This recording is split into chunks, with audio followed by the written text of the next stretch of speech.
will the former president be okay that if we draft the waiver now, that it be signed today instead of tomorrow? Will you be fine with that, Mr. President? Anong kapalit, sir?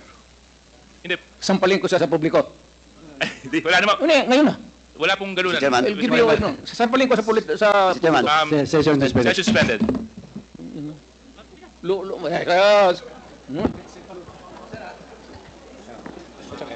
Sabi, Alam po naman natin na exempted sa bank secrecy law ang impeachment. So lalabas po yan lahat. Sige po, next slide. Ito po yung last slide. No? Dito po, meron po, ito pong mga transactions na ito, meron pong kay Vice President Sara, meron po kay Duterte, meron po kay Baste Duterte, meron kay Pulong Duterte, at meron po kay Hanilet Abansenya. Ito pong mga ito ay mga managers checks under their name na ang origin po ng account ay yung isa dun sa mga drug lords na minention ni Las Cañas na si Sammy Uy. Sinabi niya po na ginagamit lang ang war on drugs ni Duterte para takutin ang sambayan ng Pilipino at takutin ang iba't ibang sektor ng lipunan para hindi siya paghinalaan dun sa kanyang sariling involvement sa illegal drugs. Kaya nga siya na-mention po na siya ang Lord of all drug lords. Ito po. Please raise your right hand. Do you swear to tell the truth, the whole truth, and nothing but the truth in this congressional inquiry? So God may help you. The oath has been administered, sir. Okay, thank you, Comsec. Please proceed, Congressman Bong Teves. According po kay former Senator Trillanes, sinabi po niya na piki ang war on drugs nung panahong administrasyon ni former President Duterte. May I ask to former Senator, bakit po niyo sinabi na piki ang war on drugs? Ang statement po na yon na peke po ang war on drugs ni Duterte noong nakarang administrasyon. Ito po ay bunga nung nakalap namin na impormasyon at ebidensya nung kami ay nag-iimbestiga nila Senator Laila de Lima at dun sa aming sariling pagkalap na impormasyon at base na rin dito po sa testimonya, Mr. Chairman, ni Arturo Las Cañas sa ICC na naisumite niya at nagkaroon na rin ng kopya dito po sa Quadcom. At doon po sa kanyang video, sinabi niya po na ginagamit lang ang war on drugs ni Duterte para takutin ang sambayan ng Pilipino at takutin ang iba't ibang sektor ng lipunan para hindi siya paghinalaan dun sa kanyang sariling involvement sa illegal drugs. Kaya nga siya na-mention po na siya ang Lord of all drug lords. Ito po ay sinabi niya na mga kasabwat ni Duterte ay sina Michael Yang, Charlie Tan, Sammy Uy. At ito po, si Michael Yang ay ayon mismo sa report ni Colonel Acerto, na dating Deputy Director of the Drug Enforcement Group of the Philippine National Police, sinumitin niya yung report tungkol sa involvement ni Michael Yang. Dito naman po, dun sa sinasabi niyo po, Mr. Chairman, na si Jimmy Guba na Customs Intelligence Police, sinasabi niya na si Michael Yang ang involved doon sa magnetic lifters na shipment. Ngayon po, lahat po yan ay nakalap namin. Pero ngayon po, kung dahil po doon, tinignan namin kung ano yung ebidensya na pwede naming malink ito. Kaya nga po, binalikan namin yung mga bank accounts na nakalap namin kay Duterte noong 2016. Tinitignan namin kung merong mga pumasok na pagkapirahan dito po sa kanya. At doon nga po kami nakakita ng mga deposito sa mga accounts ni Duterte galing po dito po sa grupo ng mga drug lords na ito. At kung papayagan po, Your Honor, meron po akong PowerPoint presentation para po makita po nila kung ano yung sinasabi ko na money trail, paper trail dito po sa drug proceeds ni Mr. Duterte and his family. How many minutes will be your presentation? Ano lang po yan? 5 slides lang po ito, pero I will focus on the last slide lang ho. Sige, Mr. Chairman. Sige, go ahead, Mr. Trillanes. So, ito po ang sige, doon po sa mga unang slides muna. Ayan. So, ito po yung mga bank accounts na nakalap ko po ito noong 2016. Tapos, ito po ay na-validate na ng ombudsman na kaparehas nga nung naisumite ng AMLAC sa kanila. Kaya, ano po tayo? Kumpiyansa po tayo sa provenance nitong dokumentong ito. So, sige po, next slide. Ito po yung mga iba't ibang mga pumasok na pagkapirahan kay accounts ni Duterte. Tapos, Sige po, next slide. Yan. So ang total po ng mga credits na pumasok ay 2.4 billion, no? Ngayon kung ano talaga yung actual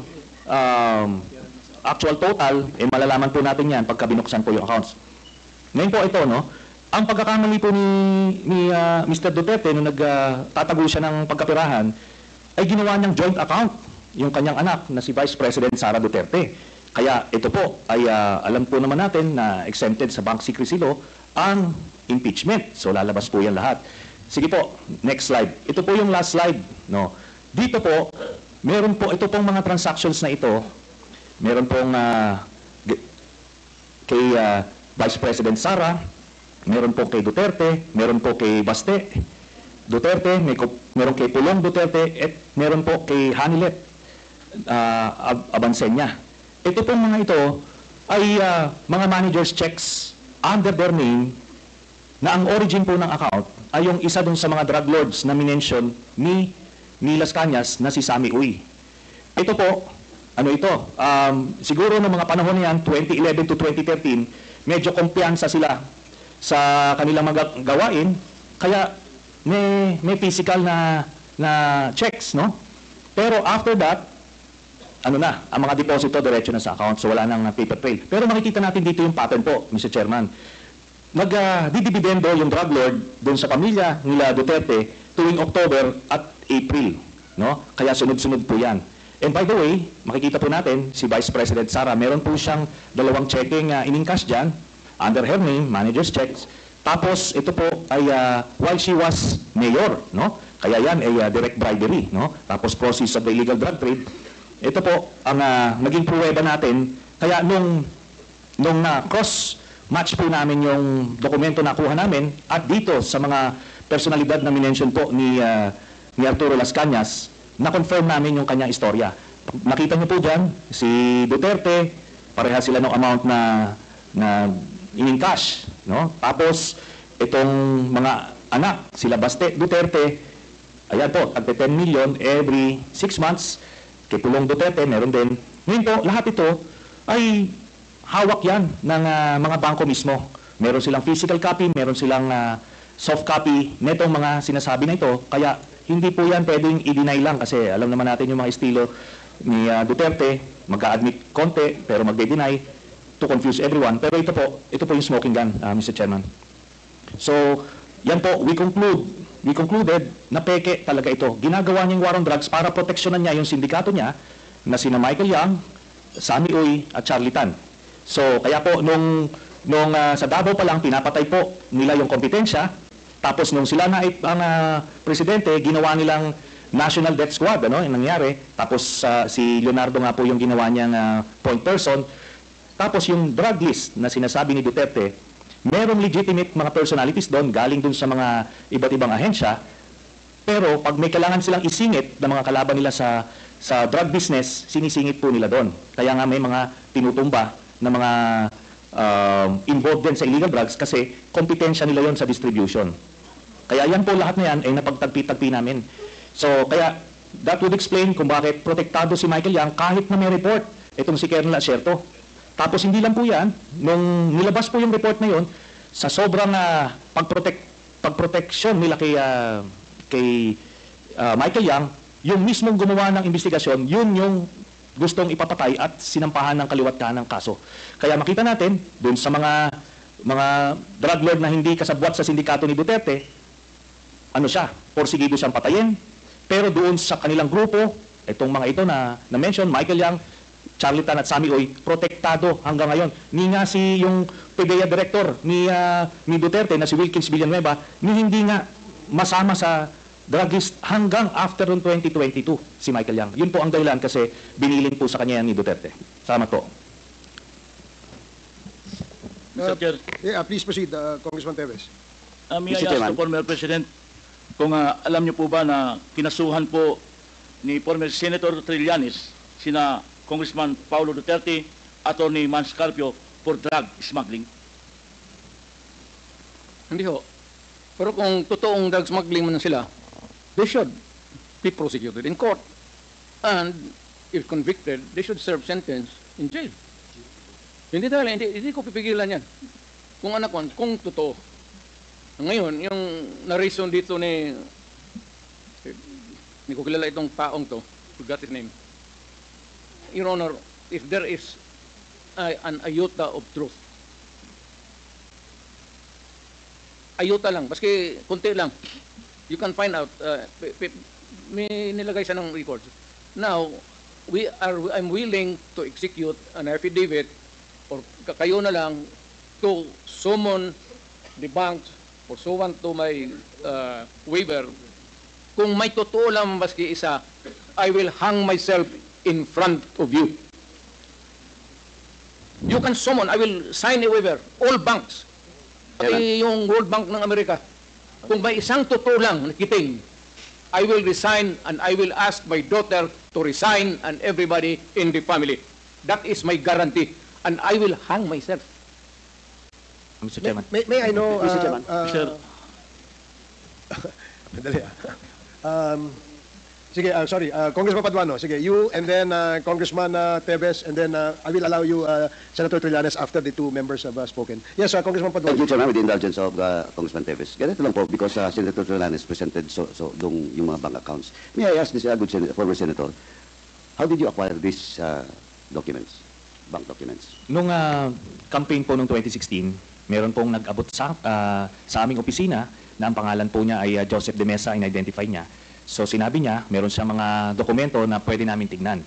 So, kampanya po yon, hindi po namin nabigyan ng atensyon until siguro a few weeks after, nakita ko po, yun pong nandoon, iba't ibang accounts.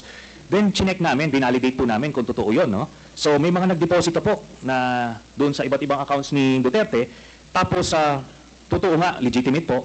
Then, nung kampanya, nilabas ko po ito at inamin mismo ni Duterte na totoo daw kasi una, dinideny po nung kanyang spokesman, but eventually, nung na-corner na siya, inamin niya. No? Tapos, hinamon din niya po kami na magbibigay din siya ng waiver. It's the very same dare na sinasabi niya ngayon, o bluff na sinasabi niya. At ano po, ako po ay nagpakita dun sa BPI branch na yon sa Julia Vargas, pero siya po hindi sumipot. Ang sumipot sa kanya, itong si Panelo. Ngayon si Panelo, wala pong dalang waiver. Ang nilabas niya, special power of attorney na may specific conditions. Ngayon po, natapos na lahat yung kampanya, presidente na siya, ni ay ni oy, wala na po nangyari doon. Kaya ito po, inadmit niya na yung mga dokumento na yan. Inadmit niya na yan, no? And let me just comment a bit, Mr. Chairman. Kasi yung sinasabi niya, in relation dun sa case na final ko kay Pulong tsaka kay Manscarpio, sabi niya, edi i-file daw sa korte at harapin nila. Pero yung mga libo-libong mga pinagpapatay, never got that privilege of the due process. Pagka wala ka sa grupo niya, hindi ka sa sindikato niya, protektado ka, kailangan mag-file sa korte. Pero pagka karibal ka at ordinaryong Pilipino ka, tutumba ka. Yun lang po, Mr. Chairman. Man, can I have my follow-up question? You have the floor, Congressman Paduano. Former Senator Trillanes testified that that document was not acquired legally. It was just given to him. And with that, Mr. Chairman, though you might appreciate that bank records, but for me, Mr. Chairman, I am not a lawyer, but with regards to how authentic is the bank documents being presented to us by former Senator Trillanes, we must ask the AMLA, Mr. Chairman. So, with that, Mr. Chairman, unless Senator Trillanes can present to us another document that that bank records came from an authentic, competent agency of government, Mr. Chairman. In this case, it's the AMLA. Now, Mr. Chairman, so with that, Mr. Chairman, Chair, this is a very serious accusation. So, Mr. Chair, am I... Mr. Chair, Congressman point of order. Paduano has the floor, but with the Yes. indulgence of No, I think the chairman has ruled a while ago the sequence of those people present in this hall to answer. Okay. I think we must follow that, Mr. Chair. Thank you for reminding the chair, Congressman Acop. Now, Congressman Paduano, please proceed if that is your last. I am sorry, I thought that you were tapos na. Thank you, Mr. thank President. you, Mr. President. Anyway, Mr. President, now with that, Mr. Chairman, and the former President has, a while ago, has a commitment to waive his right with regards to all the bank accounts that was mentioned by former Senator Trillanes. Now, Mr. Chairman, pwede naman parallel yan. AMLAC, at the same time, you waiver if the former President will sign a waiver with regards to all those bank accounts. Thank you, Mr. Chairman. I will sign it, the document, tomorrow. And I will hand it, kasi magagawin pa ng abogado. But I said, if there is an iota of totoo yung sinasabi, I will hang myself in your presence. I will invite you all to be a witness. Okay, thank you, Mr. Chairman. Congressman Paduano. Si Congressman Bong Teves, and then I will allow former Senator Trillanes after Congressman Bong Teves. Thank you, Mr. Chair. My last question. Siguro naman, first, Mr. President, lahat po na tinanong ko po sa inyo ay galing po yan kay Mr. Jimmy Guban, not for me. Kasi po, na-invite na natin siya rito bilang isa sa mga resource person sa mga nakauna-unang hearings. And then, may I ask, Mr. President, for my last question, given na po na na-acquit si former Senator Laila de Lima sa mga kaso niya tungkol sa drugs, as now, Mr. President, naniniwala pa rin po ba kayo na si former Senator de Lima ay queen of all drugs lords? Sir, I go by what is the reality of the day. Pag sinabi ng korte, inosente si De Lima, inosente si De Lima. Wala tayong magawa dyan. Kung magsabi ang korte, guilty si Duterte, wala rin kayong magawa dyan. That's a democratic process. Ibig sabihin po, Wala nagkamali tayo ng pag-akusa kay former Senator de Lima. Thank you very much, Mr. Chair. Okay, former Senator Trillanes, you are now recognized. May I- Salamat, Mr. Chairman. may- After, Mr. President, after the former Senator, the Chair will recognize you po. May I be given... Yes. Go to the bathroom. Okay. We'll have a 2-minute suspension. I'm sorry. He will assume. Mr. President, you will be reacting to the Yes, sir. query. Sabi, De Lima na-acquit? Yes, ang tanong natin kanina is, na-acquit po si si Senator de Lima at sinasabi po ni former President na kung ano ang hatol ng batas ay 10 ang masusunod. Ibig sabihin, nagkamali po ba ang ating dating Pangulo sa pag-akusa kay former Senator de Lima na siya ay isa sa mga queen ng drug lords? Sir, saan mo narinig yan? Bigyan mo ako ng kopya. Saan mo narinig yan? A recording or a newspaper? Pangalawa, sir, nakalimutan ko na tuloy ang sabihin. You know,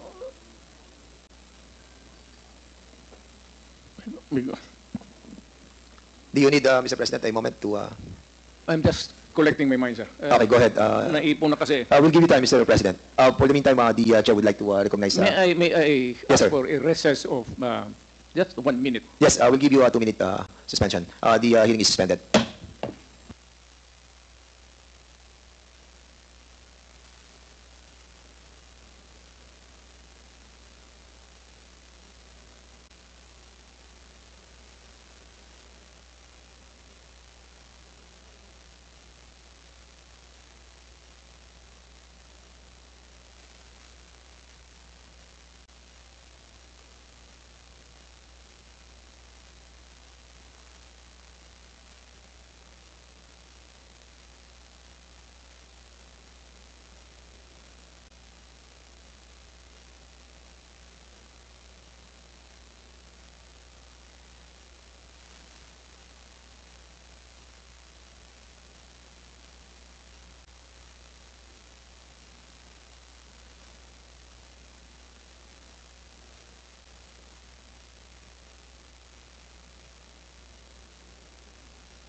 Hearing resumed.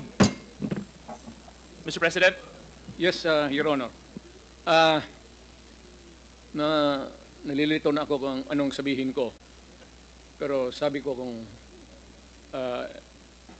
if I'm lying or if my statements are falsely stated, or if there is an iota of magbigti ako. So, in the same manner na kung magbigti ako, si Trillanes dapat magsabay rin sa akin. Okay, duly noted of your thoughts, Mr. President. Former Senator Trillanes, you're recognized. Maraming salamat, Mr. Chairman. Ito pong dokumentong ito po yung naging basis ko nung plunder case na final ko kay Duterte noong 2016. At ito po ay inimbestigahan ng Ombudsman. At ang Deputy Ombudsman, Arthur Carandang, and I think the Quadcom can invite him, siya ang nag-conduct ng investigation. Humingi siya ng dokumento sa AMLAC at kinonfirm niya. And because of that, tinanggal ni Duterte si Deputy Ombudsman. Now, aside from that, so pwede natin, suggested by Chairman Paduano, na yung AMLAC mismo, unless, since hindi naman na siya incumbent, ay pwedeng ma-access yun with the waiver. Pero we've been there before. Nagsabi na yan siya na magbibigay siya ng waiver. Puro bluff yan. Pero hindi, kaya nga mas maganda kung ma-draft na po natin yan ngayon para papirmahan niya yan dito, no? Para wala nang alibay. Pero ito po, I'll be presenting later on, Mr. Chairman, a video of his actual admission of these accounts. No? So, ito naman pong mga cheque na in-encash, in-extract lang namin from that long list. Mga managers' checks po yan, hindi nawawala sa system po yan. And later on, exempted sa impeachment cases, kaya pwede po lumabas yan, ipepresenta po yan. That's the smoking gun ng proceeds of the illegal drug trade ng Duterte crime family. Salamat po, Chairman. Thank you very much, Sir, I have to respond to it. This guy Former President, is with all due story. respect, with all due respect, I'll have to follow the rules. Yeah. I will give you time later, Mr. President. I will give you time later. Just so that we can put to rest this issue of waivers, because it's been going back and forth. Will the former President be okay that if we draft the waiver now, that it be signed today instead of tomorrow? Will you be fine with that, Mr. President? Anong kapalit, sir? Hindi. Sampalin ko siya sa publiko. Hindi, wala naman. Ngayon na. Wala pong galunan. Mr. Chairman. I'll give you sasampalin ko sa Mr. Chairman. Session suspended.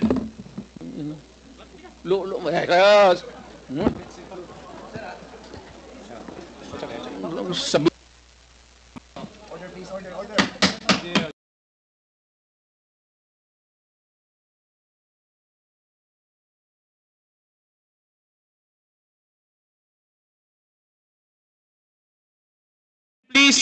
Please observe proper decorum. We are in a committee hearing. We have already stressed from the very beginning that the proper rules, decorum, will be implemented regardless of who you are. Regardless of who you are. We live by a set of rules in this committee, and those set of rules will be followed, and those set of rules will be implemented. If I may. Wait, session, it's still suspended. It's still suspended.